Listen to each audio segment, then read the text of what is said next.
Welcome, my dear friends, to another episode of the SAIGA discussions. And this episode is going to focus on combined assurance and risk management. I've got the right expert for us today. I'll be talking to the chairman of the EXP Quality Assessment Solutions. He's an expert in the field, has been around many years with over 34 years of experience.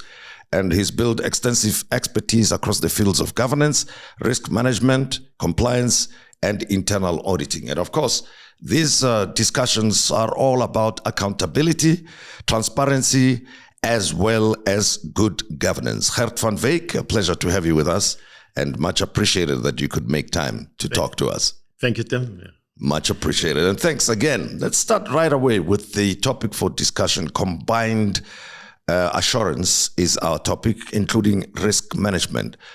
Just unpack this concept for me. Good, yeah. Combined assurance, it's now there for many years. It started off with King 3 in 2009. And then after, in terms of King 4, the latest, it was also then re-emphasized. And it's really a concept where the board has a responsibility in an organization. Where they have to take ownership of combined assurance, and they also then to make sure that there's a framework in place for the organization, to make sure that all the assurance providers, and now we talk about your internal and external assurance providers. Internal will be, for example, your risk management function, your compliance function, your internal audit function, but also you have the external auditors as a fourth line of defense. But they all must work together to make sure that ultimately they provide the right level of assurance to the organization, and also to give comfort to the board in terms of all the risks. All the risks are really mitigated. I think that is the essence, to give that assurance to the board. But important thing, there must be no duplication of effort. We always talk about audit fatigue. That is a terminology that people say, so many assurance providers and an organization, but we don't want actually duplication of effort. That now internal auditors doing something and then the external auditors are doing something. It's just create that. But where does the function lie in the operations of an organization? Okay, so that is always because I do a lot of training in this concept, and then people ask me, but where should it lie? And the same question you ask, and it varies. I've seen organizations where it's lying with risk management itself, and then it's organizations where it's internal audit's responsibility, and then also line management is lying with the first line, and then you get to the part of compliance. It's actually depending on the organization, the best fit. And what I've seen, because the one key concept of the combined assurance, there must be a combined assurance forum. And a combined assurance forum must actually coordinate and make sure, and they get together, and it's a committee of the executive committee of an organization, but it's has a direct responsibility to report to your audit committee.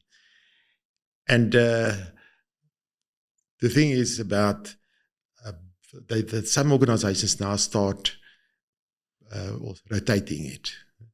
Because if you say it's internal audit's responsibility, it's like getting everybody, internal audit must do it. It's risk management, and then everybody not contributing. I've seen some organizations, they start to say, okay, 1 year it's internal audit, next year compliance, next year risk, and then management. So then, next year maybe it's my turn. So then, you get actually better cooperation. So, but does it matter, the size of an organization, when you think of combined assurance and risk management? Does it depend on the size of the organization, or it doesn't matter? It's something to think about, irrespective of the size. I think when you're looking at the size of the organization, definitely is playing a role. Because some organizations, if it's small, many of these functions will be in one department almost. So then it's already almost coordinated. I think the bigger problem you get is when it's huge organization, large organization. I'm not saying maybe, or rather say medium size and too large. Then you get it, the silo approach, and you get a protection of territory. People want to, it's my job. And if I now going to work with another assurance provider, they're going to take my job. So this is so that's why it was more the biggest problem is more in bigger organizations, large organizations that you will find. Now, in the public sector, let me take a municipality as an example. How should a municipality approach this combined assurance and risk management function? The starting point will always be you must go start with your risk management process, because risk management is actually start. And risk management is key to any organization. That is part of your day-to-day responsibilities. But firstly, the process will be get a framework in place. We say, so what is combined assurance all about? And I think that's just to establish that framework and policies, etc., and then start with a forum where people get together, because that's the biggest thing. If you don't get together, this will not be successful. So start a forum, and then start working together. Start with having your combined assurance. Firstly, your risk universe, to prioritize, to rate your risk, and then to get to a plan. And the plan, before you the plan, and then you have to map and say, but in terms of this, all these risks, risk management, you will focus on that. Compliance, will be your focus. Occupational health and safety, that will be your focus. Information security, that will be your focus. And then internal audit, that's where you will fit in. And then also, and then sometimes, especially with now the external auditors, they're not invited to this forum. I think it's very important that they should be part of it. They should be part. They should be there, because otherwise you get to the point that I've seen many times that they're not relying, and because this for example, internal audit scope, when they done their reviews, they've only done it for part of the year. But if the external auditors, they're there from the start, when you start planning, they can say, but you're going to do maybe certain work in terms of internal financial controls. Maybe you should do it, and the year end is March, maybe you should do it around February, that work. And then you cover the whole year. And then when we do our work, there's only 1 month left, and then we can do maybe a roll forward, or in terms of the work which you've done. If they're there, but it's also necessary. When management start now mapping and looking at if all the risks are covered, certain risks will be covered by the external auditors. And if they're not there, that mapping can't happen. And that's how I found that many times I talk to AG or the external auditors, and I ask, have you been part of the combined assurance firm? They say no, they haven't. And but I'm asking you that question because we read and we hear stories about things not working the way they should at municipal level. And with your experience, where do you think the gaps lie? Why is this combined assurance approach not taken seriously where it matters most? And I think that is the problem is, people they don't understand exactly what it is all about. So they don't see. For me, is that you have. I've been a chartered accountant. I've studied, and I had a professor, and we talk about the end product method. So when you do something, you need to see the end. If you do a consolidation of a financial statements, you need to know where are you going. And I think that's what we need to know. We need to know what will we achieve finally from this combined assurance. If you don't know the end, don't have the vision of the end, you will not know how to start and how to plan and what to do. I think that is the big thing is that. Well, I suppose if I may interrupt, then let's take a step back and talk about the benefits, which may help us think through the end goal. If you implement combined assurance approach as you're explaining it. What are the likely benefits? Then maybe that is what can persuade people to start thinking along those lines. Okay. Firstly, duplication of effort. Because you pay you have limited skills, you have limited resources, and why do you want people to do the same thing? And you want your compliance to do the same things as internal auditors, or internal auditors doing sometimes the same things as occupational health and safety doing their process, or compliance doing the same as internal auditors doing the same as your information security officers. Sometimes you have to do, because with the expertise, there will be duplication, but it must be minimal. Then also sharing of technology. We start now talking about data analytics. AI is now coming to the forefront. Not everybody has the skills and the technology. Now you see maybe internal auditors have this technology, and we talk about computer-assisted audit techniques. But the compliance officer don't have access to it.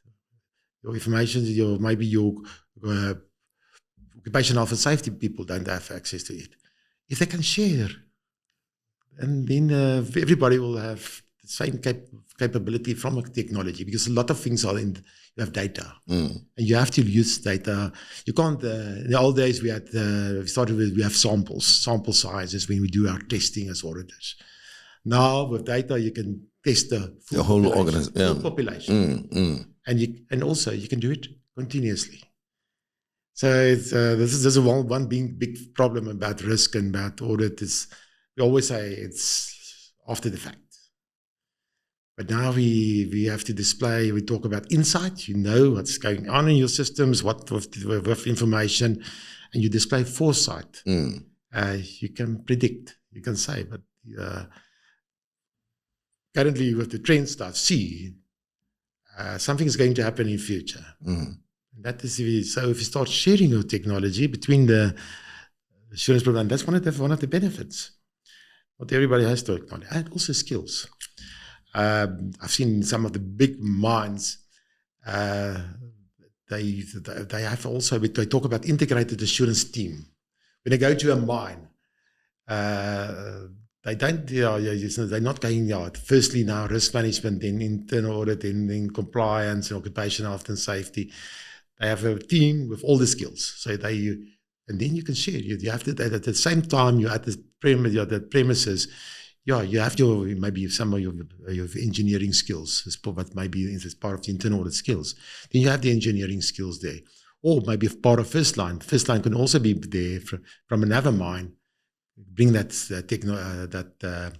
engineering skills or occupational health and safety skills or whatever skills. So you can collectively be better because you have all better skills. And also rotation. You have expertise, but then maybe you want to upskill them in another area.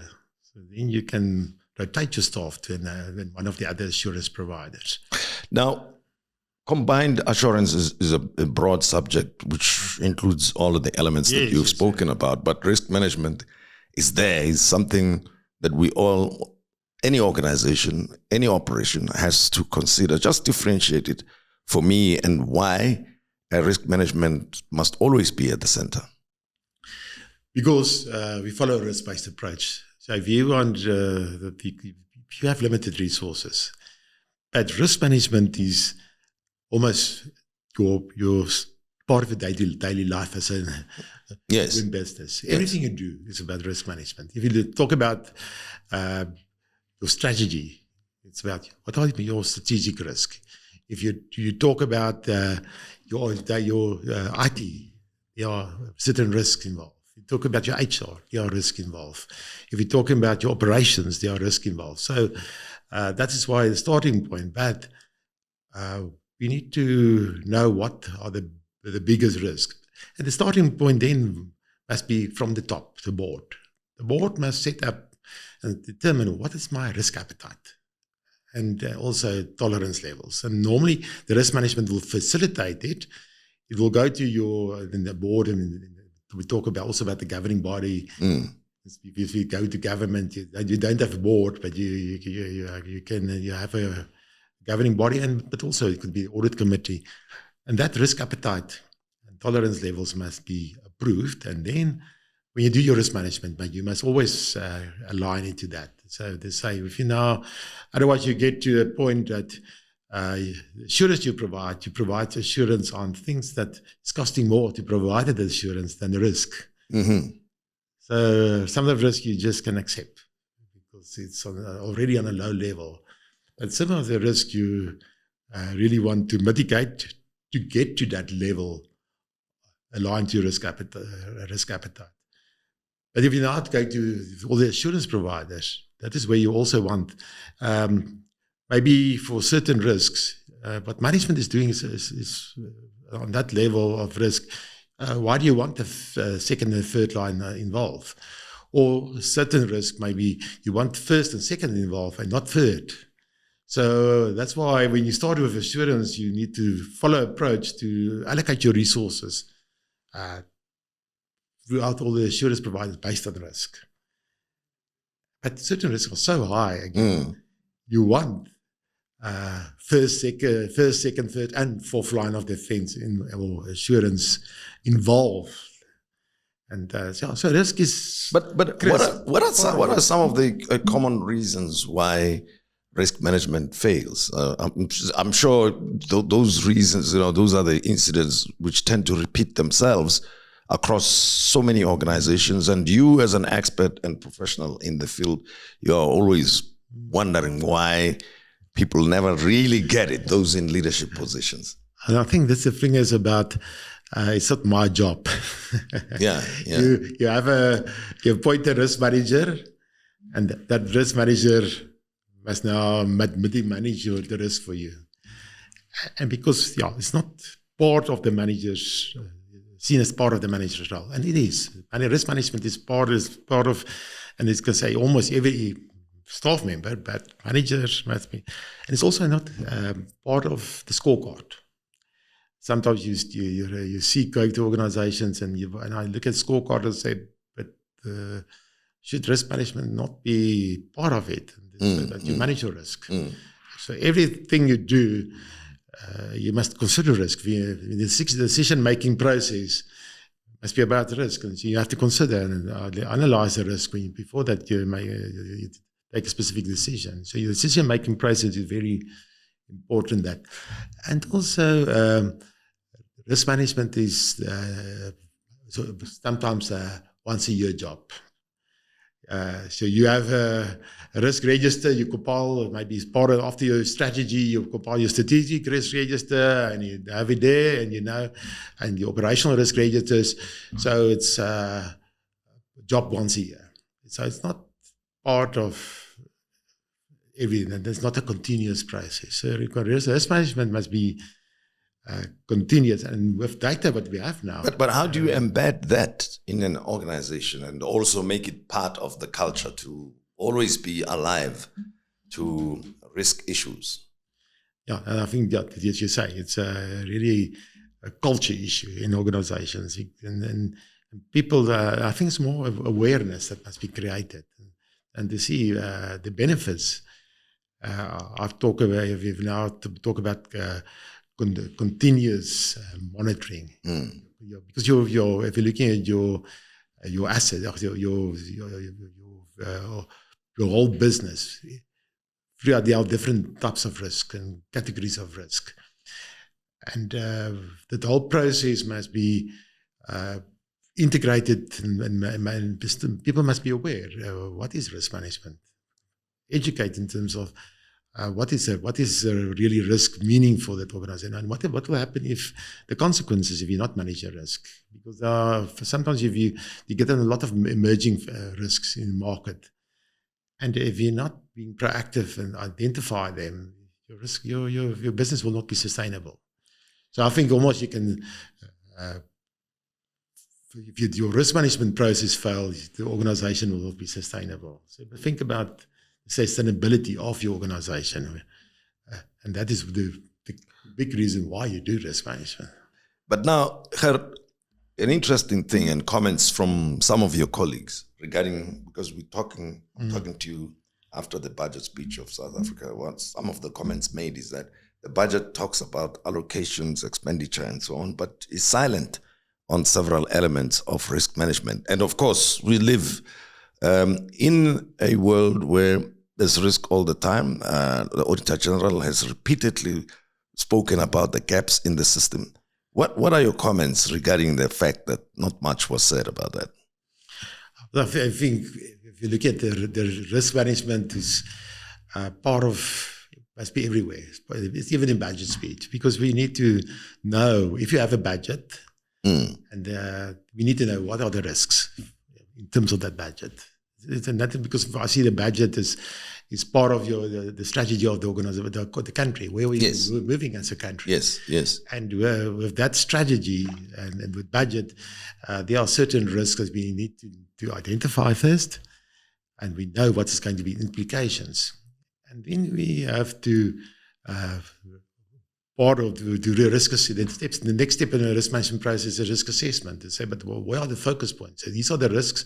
But yeah, some risks are not so high as the others. What are the focus points? What are the key risks in terms of this budget?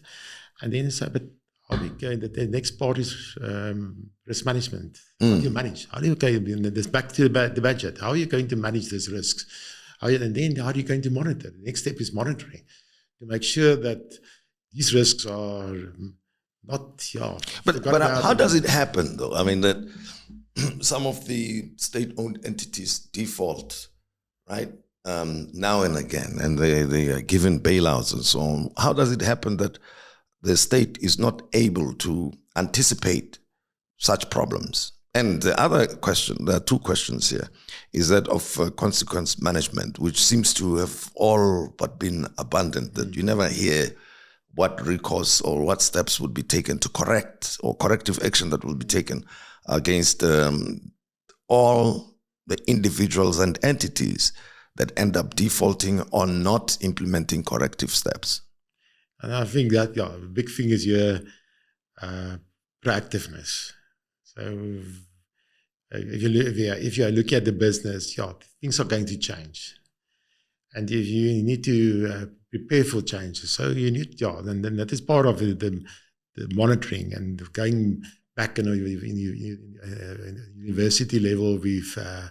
I've done also masters, and we talk about the strategy, and we talk about PESTEL and all these things. So you have to look at your landscape and always need to go out and see, but there are changes in all environments, from a political environment, whatever environment.